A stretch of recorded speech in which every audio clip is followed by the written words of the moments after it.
Olá, irmãos e irmãs, sejam bem-vindos à nossa escalada bíblica. Hoje nós vamos falar sobre o profeta Naum. Convido você que abra sua Bíblia nesse livro e que permaneça com ele aberto, se for possível, para que a gente observe aqui alguns textos, algumas afirmações que estão nesse livro e que são importantes para a nossa edificação, para o nosso crescimento. Convido você também a observar aí o primeiro capítulo, versos 1 e 2, o texto que nós vamos ler para iniciar a nossa aula, diz assim: Sentença contra Nínive, livro da visão de Naum, o Eucosita. O Senhor é Deus zeloso e vingador, o Senhor é vingador e cheio de ira. O Senhor toma vingança contra os seus adversários e reserva indignação para os seus inimigos. Bom, esse texto, como eu disse, é o texto para nós darmos o início da nossa reflexão de hoje. E é importante, como nós temos feito, olhar aquilo que é o contexto do livro dos profetas, né? Então, nós localizamos, através de estudos, o livro de Naum no Reino do Sul, ou seja, lá no Reino de Judá, no período em que o Reino do Norte já havia sido destruído. Nós temos informações de que Naum ele foi poucos anos antes do profeta Jeremias, e ele foi também contemporâneo de Sofonias. Só que, como nós lemos no primeiro versículo, a mensagem de Naum não é uma mensagem direcionada especialmente ao povo de Judá. Essa mensagem, essa sentença, né? Aqui uma palavra importante, essa sentença é como se fosse uma publicação, né? Uma afirmação real, né? Tinha um peso oficial essa mensagem, e ela é dirigida a Nínive. Só para você se lembrar, Nínive era a capital da Assíria. A Assíria foi o povo responsável por destruir o reino do norte, do reino de Israel, mas a parte do norte. A Nínive também é a mesma cidade em que o profeta Jonas ele vai anunciar o juízo de Deus e a misericórdia. Ele deveria, na verdade, anunciar a misericórdia, ele só fala do juízo, mas eles se arrependem. E é claro que a gente está falando de períodos diferentes aqui, né? A profecia de Jonas, ela é bem antiga, perto dessa de Naum.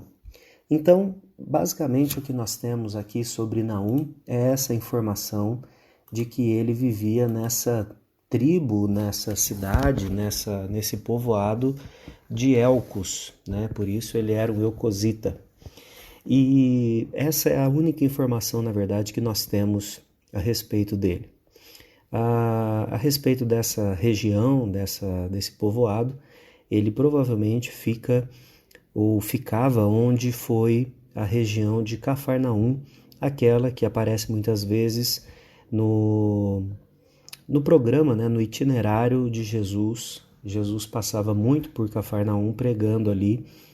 Nos evangelhos nós temos uma frequência bem grande de Jesus nessa região. Então, Naum vai trazer uma mensagem que é específica para essa cidade de Nínive, uma cidade que, nesse período em que o profeta Naum profetizou, ela foi devastada, não só a cidade, como todo o reino, eles foram devastados pela Babilônia. Então veja, um império que também foi muito importante na história de Israel é utilizado, a gente pode, sem sombra de dúvidas, colocar isso assim, usado por Deus, a Babilônia, para castigar o povo da Assíria, que tinha sido o povo que acabou ali arruinou, na verdade, o que era o Reino do Norte. Bom, para a gente entender um pouco sobre o livro de Naum, a gente precisa entender a divisão desse livro, como a gente tem feito também. Então, basicamente, no capítulo 1 é a primeira divisão desse livro, e o tema é a ira e a misericórdia de Deus. Como você viu no versículo 2, a gente tem essa afirmação que o Senhor é um Deus zeloso e vingador. E aqui, vingador tem o sentido de justiça, né? Não no sentido de que a gente atribui a alguma pessoa quando a gente diz, ele é vingativo, né? É diferente vingativo aqui do que vingador. E ele havia pronunciado, né? Ele havia dito por meio dos seus profetas que a Assíria iria pagar o preço dessa rebeldia, porque eles não apenas foram o chicote que Deus usou para castigar o seu povo, mas eles acabaram se tornando rebeldes, e eles, a gente pode colocar numa linguagem mais simples, eles gostaram daquilo que eles estavam fazendo e fizeram com bastante crueldade. Uma coisa interessante de dizer, irmãos, é que esse texto, na nossa Bíblia, na nossa tradução, ele aparece como uma narrativa, né? Um texto assim corrido, mas quando nós olhamos no hebraico, os versículos 2, capítulo 2 até o 15, é um acróstico, né, das letras do alfabeto hebraico. Então, cada frase começa com uma letra que compunha o alfabeto hebraico. E isso faz desse trecho um texto poético, né? Então, muitas vezes isso acontece também nos Salmos, mas aqui acontece nesse momento como um poema. Só para terminar de explorar o livro, depois a gente vai olhar cada parte dele. A segunda parte desse livro, então, é a destruição de Nínive, essa narrativa da descrição de Nínive, que vai ser, no capítulo 2, o aspecto em que essa cidade ela vai ser cercada e vai ser dominada. E no capítulo 3 nós temos o aspecto da ruína mesmo dessa cidade. Então a gente pode olhar para esse livro aqui fazendo aqui algumas observações interessantes sobre como Deus resolveu punir esse povo. Então veja só, como eu já citei, o versículo 2 no capítulo 1 é uma abertura desse poema dizendo que Deus ele é zeloso, vingador, cheio de ira, e ele reserva a sua indignação para os inimigos. Olha que interessante. Deus, quando castiga o seu povo, ele não faz por ira, ele não faz por aplicar o seu castigo, né? Mas ele faz isso num sentido corretivo, disciplinador, no sentido de reaver os seus filhos. Ele não quer perder os seus filhos e o primeiro momento ele alerta e depois ele precisa chamar a atenção. Então a disciplina do Senhor ela é sempre positiva para o seu povo, mas aqueles que são rebeldes a ele, esses sim recebem da indignação do Senhor. Junto com essa questão da indignação que está sendo dita aqui, nós podemos unir o versículo 3, quando ele diz que o Senhor é tardio em irar, mas grande em poder e jamais inocenta o culpado. O Senhor tem o seu caminho na tormenta e na tempestade, e as nuvens são o pó dos seus pés. Aqui, claramente, uma demonstração da soberania do poder de Deus, né? Mas o aspecto que me chama a atenção, e eu quero destacar aqui para você, é o início do verso quando diz que ele é tardio para irar-se. Isso, mais uma vez, não representa que Deus é desatento com as coisas, mas significa que ele é paciente, ele é longânimo com aquilo que está sendo feito, ainda que contra o seu povo ou claro, com a permissão dele, mas numa situação crítica, né? Então, a história não mudou, nós continuamos vivendo debaixo de um Deus que é tardio em irar-se, porque se ele se irasse a qualquer menor sinal nosso de rebeldia, nenhum de nós estaria aqui. E olha que comparar, né, muitas vezes a nossa vida com a Assíria, alguns podem ficar assustados, mas a gente precisa lembrar que a gente pode reconhecer que talvez a Assíria tivesse um número de pecados maiores do que os nossos, mas os pecados eles são da mesma gravidade, né? Todos os pecados eles são contra Deus, né? Então nós não podemos nos esquecer disso, olhar para determinado grupo e dizer que esse grupo ou aquele grupo eles são mais pecadores ou menos pecadores do que nós. Então a gente precisa olhar para esses textos, inclusive, né, o Antigo Testamento acaba sendo apontado como um texto em que lá Deus era mau, e na verdade o que nós temos aqui é um Deus que é compassivo, um Deus que é longânimo, um Deus que espera as coisas acontecerem num tempo que ele mesmo determinou. Dentro desse poema, a partir ali do versículo 4, até o versículo 6, nós temos uma demonstração a respeito do poder de Deus. Esse poder ele é sobre todas as coisas que estão na natureza, que foram obras da criação das suas mãos, o próprio mundo, né? Os montes, o mar, as flores, desde coisas grandes a coisas pequenas, né?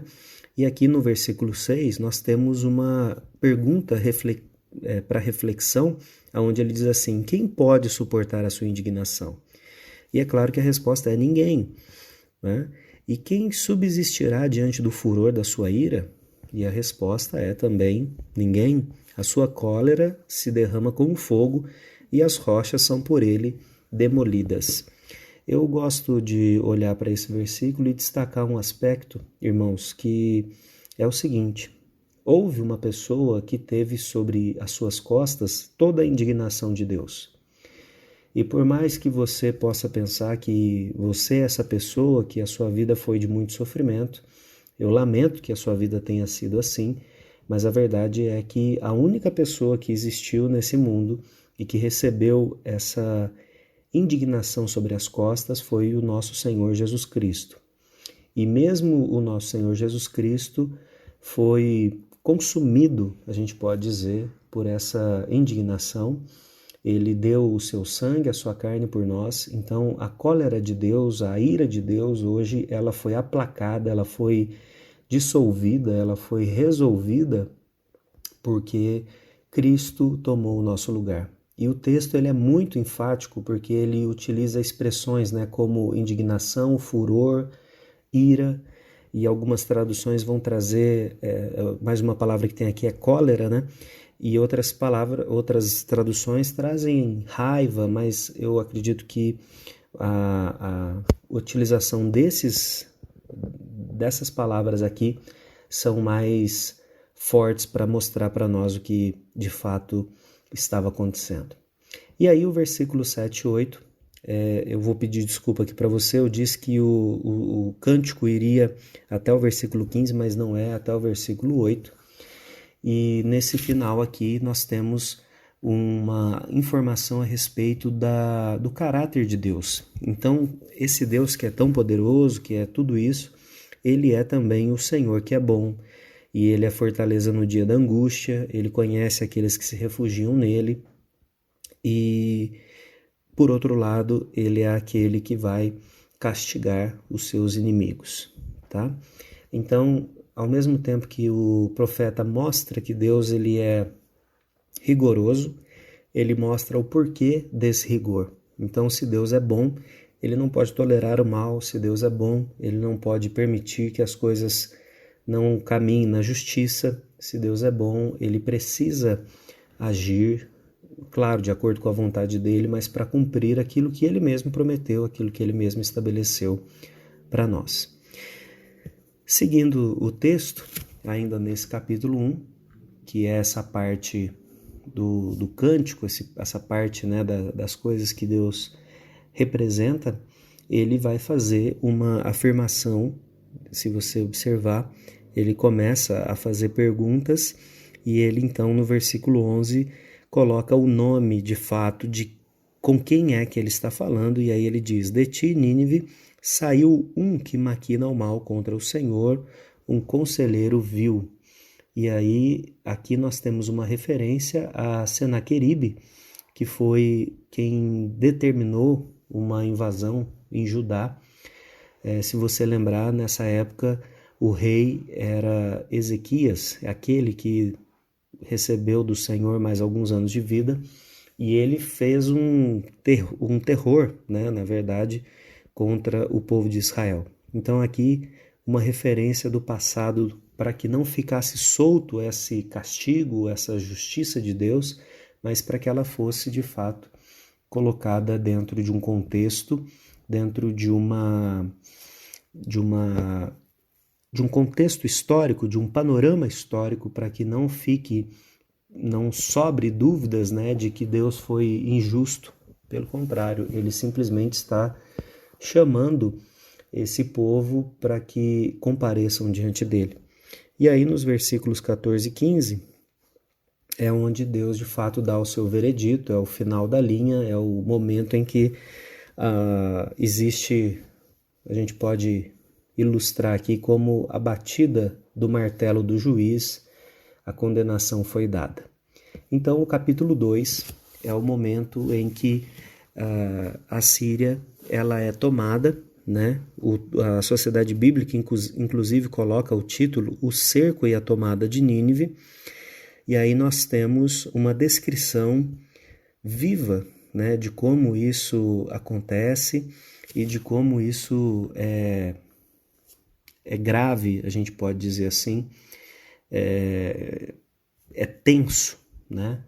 Se você lê o texto observando essas coisas, as descrições do que vão acontecendo, aqui a descrição dos soldados, a descrição dos nobres, como as coisas vão sendo descritas, você vai percebendo que é algo realmente que gera um pavor. E a Síria era um povo reconhecido pela crueldade, né, quando ele investia contra outros povos. Então, nesse momento aqui, nós temos uma espécie de vislumbre do que eles estão sentindo, mas do que eles fizeram muitos povos sentir, né? Então, o versículo 3, quando diz assim, no capítulo 2, os escudos dos seus heróis são vermelhos, os homens valentes vestem escarlata, cintila o aço dos carros no dia do seu aparelhamento e vibram as lanças. Os carros passam furiosamente pelas ruas e se cruzam velozes pelas praças. Parecem tochas, correm como relâmpagos.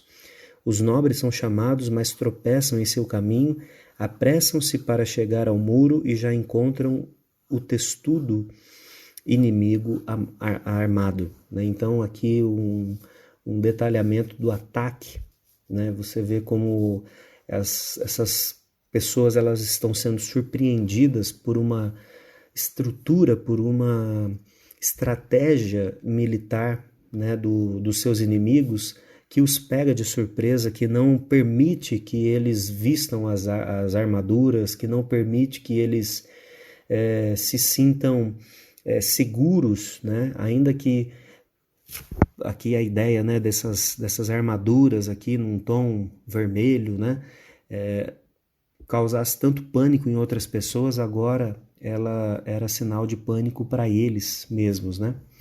Do versículo 6 ao 10 nós temos a descrição de como a derrota acontece, e aí nós temos uma expressão de grande lamento aqui no versículo 10, quando ele diz: o coração se derrete, os joelhos tremem, em todos os lombos há angústias e o rosto de todos eles empalidece. É claro que um coração em si não vai derreter, mas a ideia aqui é muito clara, né? Ou seja, as pessoas perdem completamente as forças, elas perdem completamente a esperança, só tem angústia para essas pessoas. Depois o texto segue até o final do capítulo 2 e havia, né, essa figura, uma figura comum aqui dos leões com relação à Assíria, mas agora eles foram completamente destruídos, espantados, né? Era uma espécie de rei da selva, né? Rei da região, podia fazer tudo o que quisesse, né? E de repente eles, no versículo 13, nós ficamos sabendo que eles são destruídos, né? Que a espada iria devorar os leões. Então, nessa imagem de metáfora aqui, Deus é aquele que faz a justiça. No capítulo 3, é o texto onde nós temos o final mesmo, a ruína, né, de Nínive. E se você observar o versículo 1, você vai ver: Ai da cidade sanguinária, toda cheia de mentiras, de roubo e que não solta a sua presa. Então, são metáforas aqui, né? São descrições que vão mostrando como de fato era um povo que era temido, né? E a expressão ai na Bíblia, ela sempre é uma expressão de lamento, de luto, de tristeza. Então, quando se diz ai da cidade sanguinária, não é como uma ameaça, mas já é como uma descrição daquilo que aconteceu, né? Quando você vai seguindo o texto aí, versos 2, 3 e 4, a imagem que está aqui já é uma imagem de desolação, de tragédia, de uma guerra que foi perdida, que foi devastadora, né? Acabou mesmo com qualquer possibilidade. E aí o texto vai praticamente terminar nos versículos 8 até o versículo 17, e é um texto um tanto estranho, porque ele é como se fosse uma sátira, né? Como se fosse uma ironia. Então, um povo que achava que era tão grande, que era tão maior do que todos, que era tão poderoso, acaba caindo, acaba deixando de ser tudo isso. E isso acontece porque eles foram rebeldes, né? Porque eles desprezaram o Senhor. Então esse é um texto que é possível ouvir a tristeza, né? Ouvir os lamentos das pessoas passando por esse castigo. Algumas lições só para a gente organizar tudo o que foi dito. A primeira delas é que Deus ele é soberano no governo de todas as nações do mundo. E nós ficamos sabendo por esse livro que quando Deus observa as nações, ele sabe de algumas que irão enfrentar a sua ira e de outros que serão preservados por ele. O importante é a gente destacar que Deus ele sempre mostra a sua bondade, a sua paciência para com todos, com o seu povo e com aqueles outros. A grande questão é a gente entender que quando Deus age contra o seu povo, ele está disciplinando para que eles sejam resgatados. E quando Deus faz isso com as outras nações, ele está de fato castigando aqueles que foram desobedientes a ele.